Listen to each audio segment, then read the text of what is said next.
కంచె చేను మేసిన చదంగా తయారయ్యింది నేటి పరిస్థితి. అధికారం రాకముందు ఒక తరహాగా, వచ్చాక మరో రకంగా కొందరు నేతలు మారిపోతున్నారు.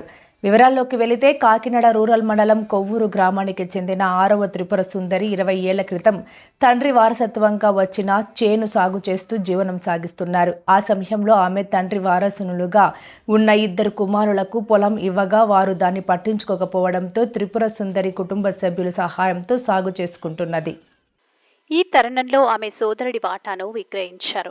ఈ సమయంలో సోదరుడి వాటా కింద 10 లక్షలు ఇస్తామని తూరంగి గ్రామానికి చెందిన జనసేన నాయకుడు అద్దంకి వీరబాబు 2 ఏళ్ల క్రితం హామీ ఇచ్చారు. కానీ నేడు పంట భూమిని కప్పివేసేందుకు ప్రయత్నిస్తుండగా తన బాకీ ఉన్న డబ్బుల కోసం త్రిపుర సుందరి వీరబాబును అడగ్గా ఎదురువాడికి పాల్పడ్డమే కాకుండా మీ అంతు చూస్తానని పొలం వద్ద కుటుంబ సభ్యులను హెచ్చరించారు. 11 గంటల సమయంలో మహిళని చూడకుండా తన చేయి వెనక్కి తిప్పేసి భౌతిక దాడి చేశారని ఆమె విలేకరులకు వివరించారు. పెద్ద పెద్ద రాళ్లకు ఇంటికి గంజాయి బ్యాచ్ సాయంతో వేయడంతో మా ఆయనకు సైతం వీపు భాగంలో గాయమైందని విలేకరులకు వివరించారు.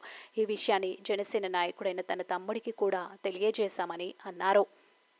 మహిళా పక్షపాతిగా చెప్పుకునే జనసేన పార్టీలోనే మహిళలపై దాడులు చేయడం సరికాదని, ఈ విషయమై ఇప్పటికైనా స్థానిక ప్రజాప్రతినిధికాలుగా చేసుకుని తమకు న్యాయం చేయాలని కోరారు. 20 సంవత్సరాలు పెట్టి చెప్తుంటే అర్థంకి ఏర్పడిన అతను కొనుక్కున్నాడంటే మాకు తెలియదు. అది మా అన్నయ్య అమ్మేసాడు, మా అన్నయ్య వాటా. అది నాకు తెలుసుండి గొడవకి వెళ్తే మా అబ్బాయిని పంపించానండి. పంపిస్తే గొడవ పడ్డారండి అక్కడ. అయితే ఏర్బాబుని మా అన్నయ్యని ఇద్దరు మేము, మా తమ్ముడు కూడా వచ్చాడండి. అప్పుడు వస్తే మేము ఇస్తాం, మేము అతను పూసి మేము ఉన్నామని వీళ్ళు అన్నారు. అతను ఇస్తానని ఒప్పుకున్నాను. 10 లక్షలు ఇస్తానని ఒప్పుకుని చేయను కూడా మీరే చేయండి అన్నాడు. అలాగంటే చేస్తామని 3 సంవత్సరాలు 2 సంవత్సరాల క్రితం ఇచ్చేసుకుని తర్వాత ఏమో డబ్బులని గొడవ పెట్టాడండి. గొడవ పెడితే గొడవ అయిందండి. ఇక్కడతో మళ్ళీ మొన్న వచ్చి చేను కప్పేటప్పుడు ఇస్తాం మీకు డబ్బులని అన్న తర్వాత మేము చేను కప్పెడుతుంటే వెళ్ళామండి. వెళ్తుంటే మా అబ్బాయిని మా ఆయన కూడా కొట్టారండి. కొడితే మా తమ్ముడికి ఫోన్ చేసి రమ్మంటే వచ్చాడండి. వస్తే అతనిది కలబడ్డారండి. అక్కడ కలబడితే ఇంటికి వచ్చేసండి మీ పని చెప్తానన్నాడండి. అక్కడ చెప్తానంటే సరే అని వచ్చేసాం. వచ్చేసారు వీళ్ళు. వచ్చేసిన తర్వాత ఎవరండి ఎవరు అద్దంకి ఏర్బాబు, అద్దంకి ఏర్బాబు కాకినాడ టూరింగ్ అండి.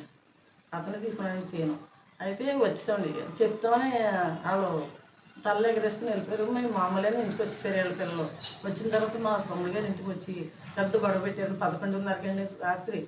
వస్తే మేము పరిగెట్టుకుని వచ్చేటప్పటికి నన్ను ఆడదానని ఏదో గొడవ పెట్టుకోకూడదని మామూలు సవిచేద్దామని వెళ్తే నన్ను ఆడదానని చూడకుండా కూడా చేయి తిప్పేసి ఎంత అలా చేశారండి వాళ్ళు.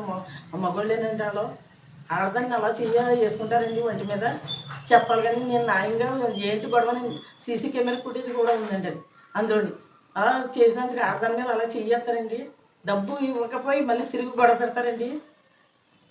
మా ఆయనది అందరినీ కొట్టి రాళ్ళు ఇంటి మీద గిరేసి ఎంత బీభత్సం చేశారండి. అంత అలా చేస్తారండి. ఇంటి మీదకి వచ్చి ఆడదాన్ని కూడా చూడకుండా అర్ధరేజ్ కాడ 11:30 వస్తారండి ఇంటికి. ఎవరైనా ఎక్కడన్నా ఉందండి ఆ న్యాయం చెప్పండి. పని ఆ న్యాయం చెప్పండి. ఎక్కడన్నా ఉంటే చెప్తే మేము ఊరుకుంటాం. నా న్యాయం ప్రకారం ఉంటే 11:30 ఇంటి మీదకి ఎవరు వస్తారండి నైట్? అమ్మ పెద్దలు మాది కొవ్వూరు. మేము మా తాతయ్య గారు వాళ్ళ చేను మేము 20 సంవత్సరాల నుంచి చేస్తున్నాం.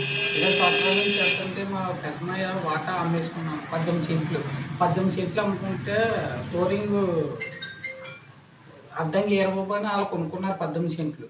18 సెంట్లు కొనుక్కుంటే అమ్మేసినప్పుడు మేము వెళ్ళి గొడవ పెట్టాం. గొడవ పెడితే మీరు ఇప్పుడు మీరు గొడవ ఏం పెట్టకండి, మీకు చేను మేము కప్పెట్టేటప్పుడు 10 లక్షలు ఇస్తానని చెప్పాడు.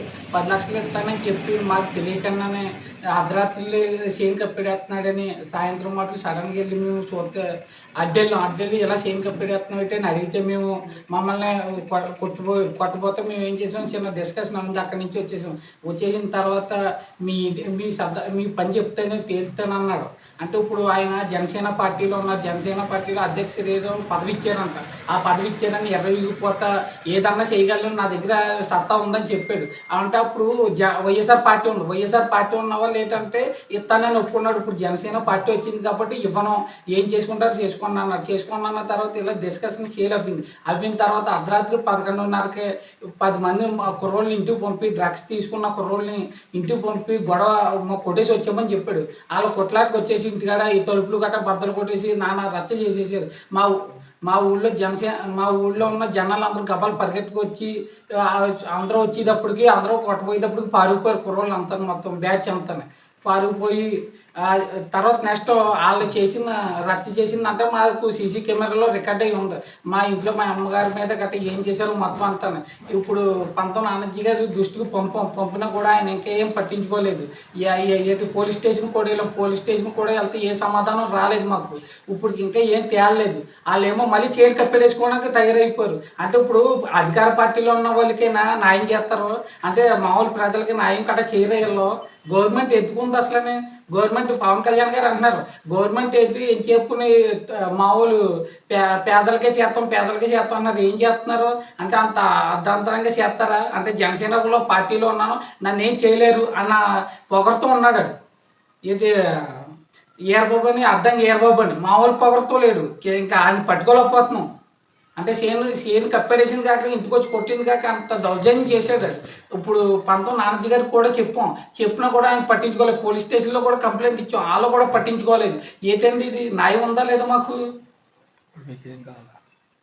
పార్టీ నుంచి అసలు జనసేన పార్టీ అంటే ఒక న్యాయం చేస్తారని ఉంది, న్యాయం లేదు మాకు అసలు.